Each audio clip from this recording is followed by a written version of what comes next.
오늘 하나님께서 우리에게 주신 이 본문 말씀으로 참된 예배 자세이란 제목으로 말씀을 선포를 하겠습니다. 하나님의 은혜 가운데 2020년 11월 마지막 주일 예배를 드리고 있습니다. 우리를 여기까지 하나님께서는 인도해 주셨고 남은 12월 한 달도 인도해 주실 것이고 앞으로도 영원토록 인도해 주실 것입니다. 혹여 지금까지 살아오면서 원치 않는 일이라든지 또 답답한 일이든지 또 아직도 해결되지 않는 것들이 있다면 너무 걱정하지 마십시오. 하나님께서는 가장 적당한 때에 모든 걸 이루어 주십니다. 오늘 말씀에 집중하셔서 참된 예배 자세가 회복되기를 주의 이름으로 소망합니다. 이 본문 말씀 속에서 우리에게 주는 참된 예배 자세는 전인격적으로 예배를 준비하여 드려야 된다, 이렇게 우리에게 말씀해 줍니다. 아삽은 다윗 왕 때에 찬양으로 하나님께 영광 돌린 아주 귀한 분입니다. 그분은 하나님이 기뻐하시는 예배가 어떤 예배인지를 누구보다 잘 알고 있었습니다. 그래서 하나님께서는 아삽을 감동시키셔서 당시 이스라엘 백성들, 그리고 오늘 우리에게 참된 예배 자세에 대해서 일깨주고 있는 겁니다. 7절에 보면 내 백성아 들으라, 들을지어다 내가 말하리라. 이스라엘아 내가 내게 충만하리라. 나는 하나님 곧 내 하나님이로다, 이렇게 말씀을 합니다. 이스라엘 백성들이 하나님 몰라서 이렇게 하실까요? 그렇지 않습니다. 오늘 예배 드리는 우리가 하나님 몰라서 하나님께 이렇게 말씀하십니까? 그렇지 않습니다. 하나님께서 이 말씀하시는 것은 지금 이스라엘 백성들, 오늘 우리를 사실상 책망하는 겁니다. 왜 책망하실까요? 하나님이 기뻐하시는 예배를 드리지 않고 있다는 겁니다. 하나님이 원하시는 예배를 드리지 않고 있기 때문에 하나님께서 지금 하나도 안 기뻐하더라는 거예요. 그렇게 예배 드리면 안 된다 말하면 내가 하나님 아니냐. 근데 하나님을 그렇게 대접해 되겠냐. 그런 식의 예배를 드리게 되겠냐. 우리에게 이렇게 말씀을 하고 있는 겁니다. 그래서 하나님께서 이렇게 말씀하시죠. 8절에 나는 내 재물 때문에 너를 책망하지 아니하시겠다. 오늘 우리한테 적용합시다. 그때 이스라엘 백성들은 하나님 앞에 나올 때 예물을 드렸다는 거예요. 예물을 드렸고 오늘 우리에게도 말씀합니다. 너희들도 하나님 앞에 나올 때 예물을 드리지 않냐. 그걸 가지고 책망하지 않겠다. 그걸 책망하지 않겠다. 내 번제가 항상 내 앞에 있음이로다, 이렇게 말씀하고 있죠. 하나님께서 제물을 드리면서 예배를 드리는데, 번금을 하면서 예배를 드리는데 왜 하나님께서 이렇게 마음이 많이 상해가지고 이렇게 야단을 치실까? 그것은 당시 이스라엘 백성들이 외형적으로는 예배를 드리는데 내면적으로는 예배를 안 드리는 것. 외적으로는 참 예배를 잘 드리고 있는 것 같은데 내적이 아름답지 못한 상태에서 예배를 드리고 있으니까 하나님께서 너무너무 지금 마음이 아프고 서운하신 거예요. 그래서 하나님께서는 형식적인 예배 별로 기뻐하지 않는다는 겁니다. 원하지 않으신다는 겁니다. 그래서 9절을 다시 한번 우리 읽어봅니다. 가면 9절을 다시 시작. 내가 내 집에서 수소나 내 우리에서 순념소를 가져가지 아니하리니. 보십시오. 하나님께 외적 형식이 아무리 잘 갖추어져 있더라도 내면적으로 예배드리는 자세가 틀려 있으면 예배 기쁘시기 받으시지 않는다는 겁니다. 좀 더 리얼하게 말씀드리면 지금 이스라엘 백성들이 제물을 드렸어요. 우리가 지금 11조도 드리고 감사 예물 드리고 각종 예물 드렸어요. 그런데 그 외형적인 모습보다 내면적으로 바로 되어 있지 않으면 아무 의미가 없다는 겁니다. 아무 의미가 없다. 아름답지 않다는 겁니다. 계속 하나님께서 이제 읽게 해주시죠. 10절 11절을 한번 같이 한번 읽어봅니다. 시작. 이는 살림의 짐승들과 무 산의 가축이 다 내 것이며 산의 모든 새들도 내가 아는 것이며 들의 짐승도 내 것이미로다. 하나님께서 모든 우주 만물을 창조하시고 그 주인 되시고, 그러면서 지금 이스라엘 백성들이 하나님 앞에 제물로 드렸던 그 짐승들도 하나님 다 주셨다는 거예요. 오늘 우리에게 이렇게 말씀합니다. 내가 네한테 필요한 거 다 공급해 줬고, 내가 네한테 제물 공급해 줬고, 그 물질 주는 거 그걸 가지고 네가 하나님 앞에 드렸다? 내가 준 거 아니냐. 근데 제물만 드리고 헌금만 드리고 마음은 안 드리고 몸도 안 드리고 시간도 정성도 없이 멀찍이 앉아 있어 가지고 예배 드린다면 참된 예배가 아니다. 너무 우리에게 심각하게 지금 말씀해 주고 있습니다. 너무 심각하게. 제물만 드렸다고 예배냐? 아니라는 거예요. 제가 그 아시는 목사님 중에 한 분이 강남 쪽에서 목회를 하고 있습니다. 너무 마음이 아프다는 거예요. 왜 아프냐 그러니까 사람들이 11조 감사예물 온 예물은 다 드리려 놓고 예배드리러 안 온다는 거예요. 없다는 거예요. 그러면서 하는 소리가 우리는 예물 다 드리지 않냐. 그러면 되지. 사람이 못 나갈 수도 있지. 어떻겠냐. 계속 거기서 목회를 해야 될지. 너무너무 비참한 생각이 든다는 겁니다. 아마 당시 이스라엘 백성들도 그러지 않았나 싶어요. 그래서 하나님께서는 계속 읽게 해줍니다. 12절부터 13절을 우리 다시 읽어봅니다. 시작. 내가 가령 주려도 내게 이르지 아니할 것은 세계와 거기에 충만한 것이 내 것이미로다. 내가 수소의 고기를 먹으며 염소의 피를 마시겠느냐. 하나님께서 행식에 치우친 예배, 틀에 매여 있는 예배, 그것을 강하게 지금 책망하시는 거예요. 지금 우리 교회 저와 여러분들한테 주시는 말씀인 것을 여러분 잊지 말아야 됩니다. 행식적인 예배 경계해야 된다. 네가 몸만 나가지고 앉아있다고 예배 드린 게 아니야. 네가 11조 감사함을 드렸다 해서 그 예배 드린 게 아니야. 그건 나를 이방신들하고 똑같이 취급하는 거야. 예, 계속해서 말씀드리겠습니다만 주님이 원하시는 예배는 그런 예배가 아니라는 거예요. 팔틀이 짜가지고 사도신경 다음에 뭐 하고 누가 그 다음에 뭘 하고 뭐 이렇게 하고 그런 예배가 아니라는 거예요. 지금 그 틀을 무시하는 게 아니고 그거를 잘못됐다 하는 게 아니고 하나님께서는 그런 틀에 박힌 예배는 기뻐 받으실 수가 없다는 겁니다. 그것은 이방신들에게나 할 일이지 하나님은 그런 예배 받으시기 싫다는 거예요. 그 어떤 예배를 하나님이 기뻐하실까요? 8절을 같이 읽어봅니다. 8절을 시작. 나는 내 재물 때문에 너를 책망하지는 아니하리니 내 번제가 항상 내 앞에 있음이로다. 하나님께서 기뻐하시는 예배는 번제로 드리는 예배입니다. 이 번제는 구약시대에 제물을 갖다가 하나님 앞에 바칠 때에 우리가 완전히 태웁니다.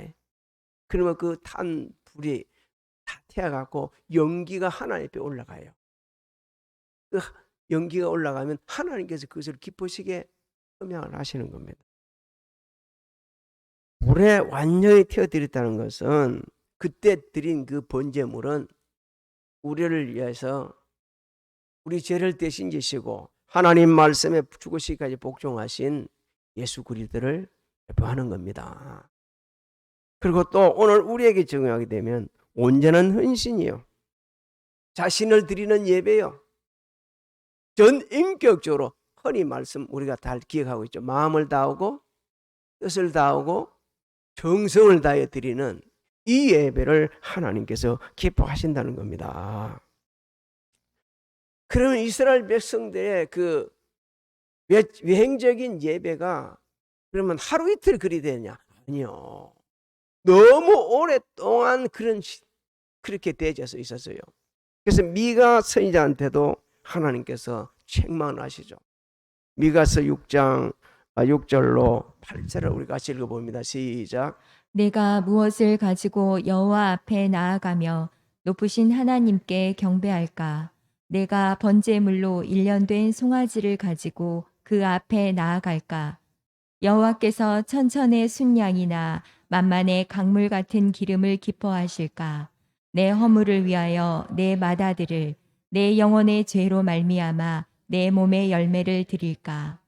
사람아, 주께서 선한 것이 무엇임을 내게 보이셨나니 여호와께서 내게 구하시는 것은 오직 정의를 행하며 인자를 사랑하며 겸손하게 내 하나님과 함께 행하는 것이 아니냐. 그 부분을 좀 띄워놓으세요. 하나님께서 원하는 것이 뭐라 그랬습니까? 내가 보시는 여호와께서 내게 구하시는 것은 뭐라 그랬어요? 그 다음에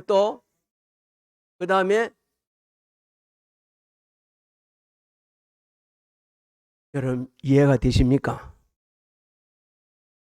하나님 앞에 재물만 달랑 드렸다고 어떻게? 무엇과 함께? 정의를 행하며 인자를 사랑하며 겸손하게 내 하나님과 함께 행하는 삶이 뒷받침된 그런 가운데서 하나님 앞에 몸도 드리고 마음도 드리고 시간도 드리고 재능도 드리고 재물도 드리는 것을 기쁘시게 연락을 하신다 말씀하는 겁니다. 세상이 온통 불의로 뒤덮여 있을지라도 성도들은 의로운 삶을 살아가면서 하나님의 의로우심을 드러내야 되고요. 하나님의 거룩한 뜻을 따라서 내가 하고 싶지 않으라도 하나님의 뜻이라면 겸손하게 섬기고 온유하게 섬기고 주의 사랑을 실천하는 삶으로 드리는 예배, 그 예배를 하나님께서 기뻐하신다는 겁니다. 야고보 사도를 통해서 하나님께서 말씀하셨습니다. 야, 너는 어찌 한 입을 가지고 나를 찬양하기도 하고 어떻게 다른 사람을 그렇게 욕을 하고 비방도 하냐? 그거 아니야. 그거는 내가 받고 싶은 예배 아니야. 그거 찬양 받고 싶지 않아. 제가 이 얘기하는 게 아니고 하나님이 지금 말씀을 그 야고보 사도한테 그렇게 말씀을 하셨어요. 한번 생각해 보세요. 우리도 살면서 얼마나 그렇게 말합니까? 예수 믿어서 해놔놓고 예수 안 믿도록 하는 행동을 얼마나 많이 합니까? 의롭게 살아야 된다고 목사가 선포해놓고 어렵지 못한 삶을 사는 경우가 얼마나 많습니까?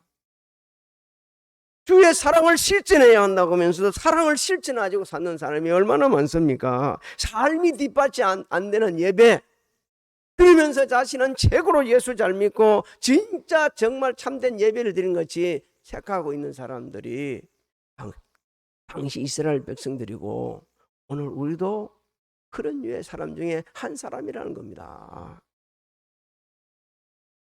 하나님께서는 많은 재물보다 하나님께서는 내가 세상에서 높은 권세를 가지고 그렇게 휘두르는 것보다 하나님의 의로우심을 따라 주의 사랑을 실천하며 겸손히 섬기며 하나님과 동행하는 삶으로 드리는 예배를 더 귀하게 여기신다. 그 삶이 있는 자들은 하나님 앞에 온전한 예물 드립니다. 그런 삶이 있는 자들은 하나님이 기뻐하시는 일에 전념을 합니다.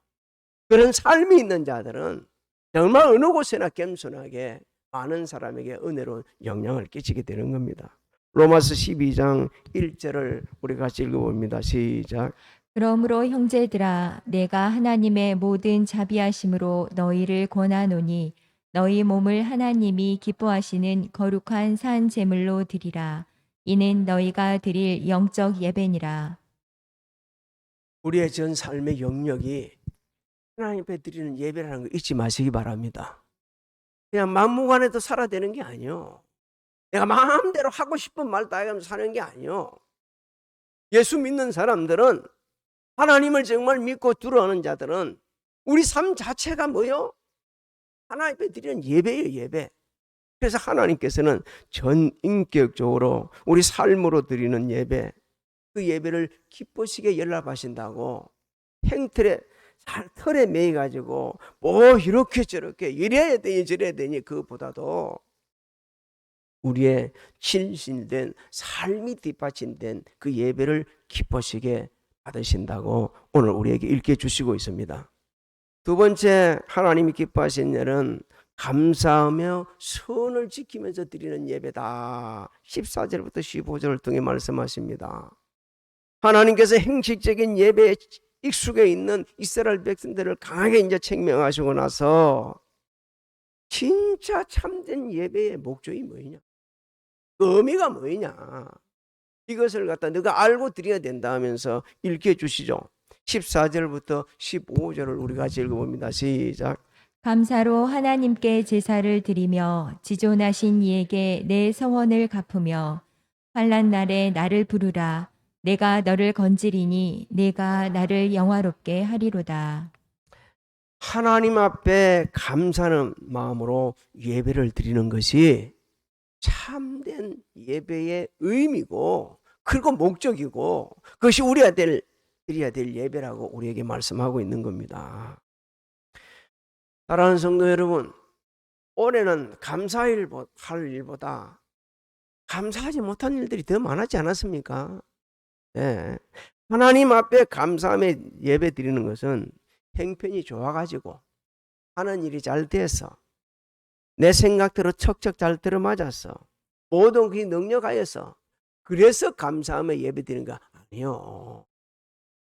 그건 누구나 할 수 있는 일입니다. 누구나 할 수 있는 거. 하나님께서 베풀어 주신 은혜를 우리가 생각할 때 그때 감사하며 예배를 드릴 수가 있습니다. 사도 바울이 고백하죠. 내가 나된 것은 하나님의 은혜다. 내가 지금까지 이렇게 살아온 과정, 우리 교회가 지금까지 이렇게 세워져 있는 모든 것, 오늘 우리가 함께 이런 상황에서 예배 드릴 수 있는 것, 마스크를 쓰고서도 예배를 드릴 수 있는 것, 하나님의 은혜라고 고백하는 그 믿음, 그런 신하는 믿음이 그 믿음으로 드리는 예배를 감사하며 드리는 예배를 하나님께서 기쁘시게 연락하신다고 말씀합니다. 하나님께서는 금년에도 우리의 모든 필요한 것을 공급해 주셨습니다. 우리 삶의 현장을 지켜주셨고 질병의 위험으로부터 지금까지 보호해 주셨고 앞으로도 보호해 주실 것입니다. 염려, 근심, 걱정은 소멸시켜 주시고 우리가 많은 사람들이 힘들어하는데 평안을 누리게 하셨는데 이게 전체 하나님의 은혜입니다. 뭐 우리가 잘해서 국가에서 방역을 잘해가지고 아니요. 그런 것도 절대 필요하지만 하나님의 은혜입니다. 하나님의 도우심입니다. 그래서 우리가 이렇게 행복하게 사는 거예요. 그래서 우리는 하나님 앞에 범사에 감사해야 되는 겁니다.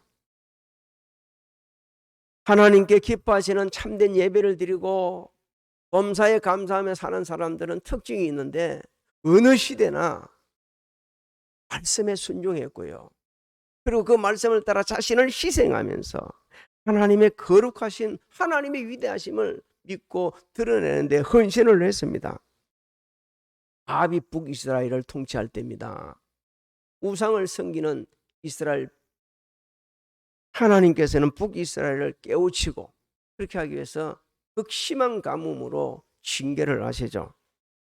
엘리야가 말씀을 순종하여서 아합에 가지고 당신 내 말 안 들으면 그대로 계속해서 산다 그러면 우상 섬긴다면 10년 동안 극심한 가뭄이 있을 거다. 그때가 6개월이 지났어요. 6개월이 지나갔어요.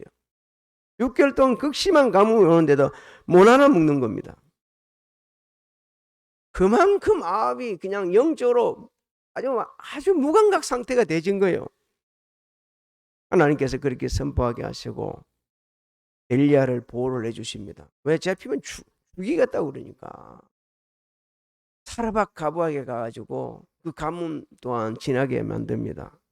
당시 사르밧 가부는요, 밀가루도 없고 기름도 이제 한 번 딱 먹을 거 있어요. 이대로 더 사느니 나 아들하고 마지막 만찬을 즐기고 죽자. 그러면서 그 준비를 할 때 엘리야가 가가지고 그 떡 나한테 먼저 해가 와라. 말도 안 되는 소리 아니요. 그런데 그 말씀을 그대로 순종합니다. 하나님께서는 그 여인의 믿음을 보시고 풍성한 은혜를 베풀어 주셨어요. 열왕기상 17장 13절로 17절을 우리 같이 읽어봅니다. 안 올라져 있습니까? 네, 그러면 제가 읽어드릴게요. 엘리야가 그에게 이르되 두려워하지 말고 가서 내 말대로 하려니와 먼저 그것으로 나를 위하여 작은 떡 한 개를 만들어 내게로 가져오고 그 후에 너와 내 아들을 위하여 만들라. 이스라엘의 하나님 여호와의 말씀이 나 여호와가 비를 지면에서 내리는 날까지 그 통에 가루가 떨어지지 아니하고 그 병에 기름이 없어지지 아니하리라 하셨느니라. 그가 가서 엘리야의 말대로 하였더니 그와 엘리야와 그의 식구가 여러 날 먹었으나 할렐루야 다하지도 않고 마르지도 않는 은혜로운 역사가 일어나기 시작합니다. 여러분, 하나님 앞에 우리가 감사함에 예배드리는 것은 내 생명과 직결되어 있다는 거 여러분 잊지 마시기 바랍니다. 내 삶과 직결되어 있다는 거 잊지 마시기 바랍니다. 내 인생 여정을 어떻게 살아갈 건가가 직결되어 있다는 걸 여러분 잊지 말아야 합니다. 시인을 통해 하나님께서는 아삽을 통해 하나님께 말씀하십니다. 지존하신 내게 선을 갚아라. 우리 주목해야 됩니다. 왜 이렇게 쭉 나오다가 지존하신 하나님께 선을 갚으라 하실까요? 지극히 높으시고 전지전능하신 하나님 앞에 선한 것은 갚아야 된다는 거예요. 이게 무슨 말씀입니까? 예배를 하나님 앞에 드릴 때에 하나님께 기뻐하시는 예배는 하나님 앞에 예배 드릴 때 우리가 자신을 살피라. 내가 위기 때에 아무 생각 없이 또 자신을 좀 다른 사람에게 잘 드러내기 위해 가지고 하나님 앞에 내가 신앙생활이 대단한 것처럼 얘기하기 일러서 자기도 모르게 한 서원들 그러면서 갚지 않은 게 있으면 그 죄를 하나님 앞에 예배드리면서 회개하고서 하나님의 은혜로 용서받고 다시 회복되지는 거 이렇게 드리는 예배를 하나님께서 뭐 하신다고요? 너무너무 기뻐하신다. 하나님 앞에 예배 드리러 와가지고서 자신을 살피지도 않고 가는 경우가 너무 많습니다. 한 주간 살아가면서 예배 드리러 오면서 예배 드리면서 지금 마음에 죄를 짓고 있으면서도 그분을 그 중심을 보시는 분이 하나님이신데 하나님 앞에 회개하지도 않고 아주 괜찮은 듯이 앉아 있는 거 하나님 그거 예배 너무 힘들다는 거예요. 거부하는 거예요. 그래서 우리는 하나님 앞에 잘못되어 있을 때 자신이 잘못한 것을 말씀 속에서 살펴보면서 하나님 제가 이런 부분은 너무 잘못됐었네요. 너무너무 잘못한 게 많습니다. 라고 회개할 때 하나님께서 기쁘시게 받으시고 그러면서 용서해 주시고 은혜로 다시 회복되는 그 예배를 하나님께서는 너무너무 기뻐하신다고 말씀하는 겁니다. 사랑하는 성도 여러분, 2020년 11월 동안 혹시 하나님 앞에 부재 중에 아니면 실수로 너무 위급하여서 선을 한 것도 지키지 못한 거 있다면 봐야 합니다. 왜 그러냐? 하나님은 언약에 신실하신 하나님이시고 말씀하신 대로 이루어 가시기 때문에 하나님 앞에서 우리가 그렇게 자신도 모르게 선한 게 있다면 하나님 앞에 갚아야 되는 거예요. 못 가는데 회개해야 되는 거예요. 목회자들이 가장 모는 것 중에 하나가 기도입니다. 목사님 우주 기도를 매일 하는데 제가 기도하겠습니다. 그러나 그 즉시 기도하지 않으면 거의 기도를 제대로 못해요. 해도 그냥 행식적으로 할 수 있어요. 제가 기도하겠습니다라고 했다면 그분 보내고 돌아서서 바로 기도해야 그래야 하나님 앞에 한 약속을 지키는 거예요. 비단 그뿐입니까? 우리가 하면서 얼마나 많은 자기도 모르게 선 비슷하게 해놔놓고 전혀 기억도 안 나는 사람들이 얼마나 많습니까? 그래서 하나님께서 그런 인생을 살면 안 된다. 예배를 드리면서 내가 크고 작고 상관없이 하나님 앞에 사람 앞에 잘못한 게 있다면 회개하라는 거예요. 그럼 하나님이 은혜로 용서해 주시겠다는 거예요. 그 예배를 하나님께서 너무너무 기뻐하신다는 겁니다. 나는 아무 잘못한 게 없어. 잘못은 당신들 뿐이 한 거야. 그렇기 때문에 나는 이렇게 떳떳이 앉아 예배드리, 그 예배를 하나님께서 별로 좋아하지 않는다는 겁니다. 별로가 아니라 기뻐하지 않는다는 거예요. 여러분 신명기 23장 21절을 한번 읽어볼까요? 시작. 내 하나님 여호와께 서원하거든 갚기를 더디하지 말라. 내 하나님 여호와께서 반드시 그것을 내게 요구하시리니 더디면 그것이 내게 죄가 될 것이라. 아삽은 더 놀라운 말을 합니다. 하나님 앞에 감사 예배를 드리고 선을 갚은 자가 환난 날에 하나님을 부르면 하나님께서 건져주시고 그것이 하나님을 영화롭게 하는 것이다. 이렇게 선포를 하고 있습니다. 하나님의 이름을 부른다는 것은요, 하나님과 관계가 회복되어 있는 것을 의미합니다. 우리가 인간관계도요, 회복이 되어 있지 않는 사람들은 이름 안 부릅니다. 부부간에도 그렇게 평생을 살다가 약간 다치게 되지면 어쩌면 하루 종일 서로 부르지도 않고 지내는 거예요. 여러분 그렇게 되면 안 됩니다. 하나님과의 관계가 이 다치게 되지면 안 부르는데 하나님의 관계가 열려져 있어요. 뭐였기 때문에 감사 예배를 드렸습니다. 선한 것을 갚았습니다. 그렇기 때문에 하나님의 이름을 부르는 거예요. 그러고 나서 환난 날에 이름을 부르죠. 그 다음에 내가 환난 날에 하나님을 부른다는 것은요, 하나님의 절대 주권을 시인하고 있다는 겁니다. 하나님, 저는 하나님의 실권을 시인합니다. 내가 이 환난을 당하고 있기 때문에 하나님 은혜를 베풀어 주시고 이 환난을 지나가게 해주십시오라는 이 기도, 이런 예배 하나님께 너무너무 기쁘신다는 거예요. 그래서 하나님께서 그를 응답해 주시고 환난에서 건져 주시고 그것이 하나님을 영화롭게 하는 것이다. 할렐루야. 우리는 그 일상 속에서, 소박한 일상 속에서도 하나님 앞에 감사할 줄 알아야 합니다. 또 하나님의 신실한 약속을 믿고 그 약속을 따라 구하고 죄를 범하실지라도 회개하면서 하나님 앞에 부르짖어야 돼요. 왜? 하나님께서는 부르짖는 자에게 응답해 주시기 때문에 그렇습니다. 우리가 다 암송을 아는 거 있죠. 너는 내게, 내가 내게, 내가 알지 못하는 크고 은밀한 일을 내가 보이리라고 하셨습니다. 데비라 로빌이라는 사람이 유명한 분이었죠. 그분이 이제 그 유명한 분이 책에 감사의 힘이라는 그 책을 썼어요. 그 책에 초박한 감사로 자기 인생을 정말 새롭게 변화되고 크게 사업에 성공한 분들 한 분을 소개해 놓고 있습니다. 데이비드라는 사람은 꿈이 큰 잡지사의 기자가 되는 거예요. 그래서 그렇게 하기 위해 가지고 자기 조용한 그 시골 마을에서 뉴욕으로 이사를 자기가 옵니다. 근데 오는 순간부터 자기가 꿈이 이루어질 확률이 보이질 않아. 대신이 아는 친구 방 한 칸 얻어 산다.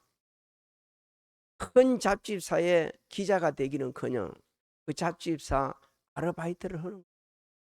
편집장이 얘기합니다. 너 나와가지고 뉴욕 시내 네가 찍고 싶은 사진 찍고 해라.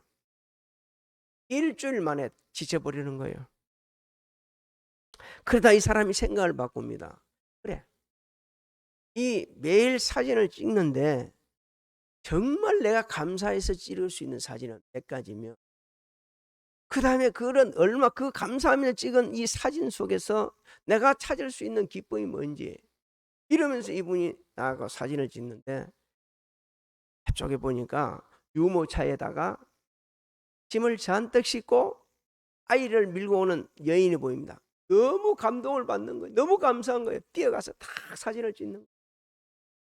하늘을 보니까 제트기가 지나간다. 너무 좋아, 감사해서 또 찍었어요. 백화점 상점 가보니까 행행 색깔의 그 옷이 있다. 너무 고맙고서 또 찍었어요. 이렇게 하는 가운데 자신이 회복되어지고 얼마 안 있어서 그는 미국에서도 아니 세계에서도 유명한 언론사를 경영하는 그런 CEO가 됩니다. 그러면서 그분이 이래 이야기했어요.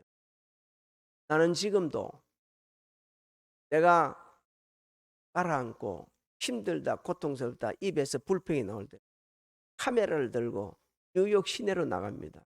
그리고 사진을 찍습니다. 그런 가운데 감사함이 회복되어지고 내 인생이 달라집니다. 회복시키고 내 인생을 새롭게 충전시키고 있습니다. 사랑하는 성도 여러분, 하나님을 기쁘시게 하는 예배를 드리는 것은 성도의 의무입니다. 예배는 우리가 하나님 앞에 드릴 수 있는 최고의 헌신이에요. 그리고 우리에게 주어진 특권입니다. 하나님 앞에 예배를 드리려고 그러면요, 준비가 필요합니다. 그래서 출애굽기를 보게 되면 안식일을 뭐 하라고 그랬어요? 기억하여 거룩히 지으라 했어요. 기억을 못 하면, 준비가 안 되면 예배를 제대로 드릴 수가 없어요. 지금 말씀드리면 듣기 거부하겠지만 예배 여기 앉아 있다고 예배 드리는 게 아니에요. 예배 이렇게 앉아 있지만 하나님께서 우리 중심을 다 보시고 계셔가지고 어떤 분의 예배는 기쁘시게 연락하지만 하나님이 말씀을 주시면서 너 예배 좀 드리는 자세 쳐야 된다. 저부터 시작해요. 우리에게 이렇게 세미한 음성을 들려줄 수가 있습니다. 그걸 놓치지 말아야 합니다. 정말 그걸 놓치지 말아야 돼요. 그러면서 예배를 드리면서 내가 잘못한 게 생각나면 회개해야 돼요. 예수님께서는 말씀합니다. 아버지께 참되게 예배하는 자들은 영과 진리로 예배할 때가 오나니 곧 이때라. 아버지께서는 자기에게 이렇게 예배하는 자들을 찾으시니라. 하나님은 영이시니 예배하는 자가 영과 진리로 예배할지니라. 우리 모두 하나님 앞에 예배 드릴 때는 정말 준비하고 또 감사하면서 전인격적으로 예배를 드리고 잘못된 것을 회개하면서 용서받고 은혜받고 다시 한번 일어서서 한 해를 마무리해가며 새해를 맞이하기를 주님의 이름으로 축복합니다. 축복합니다.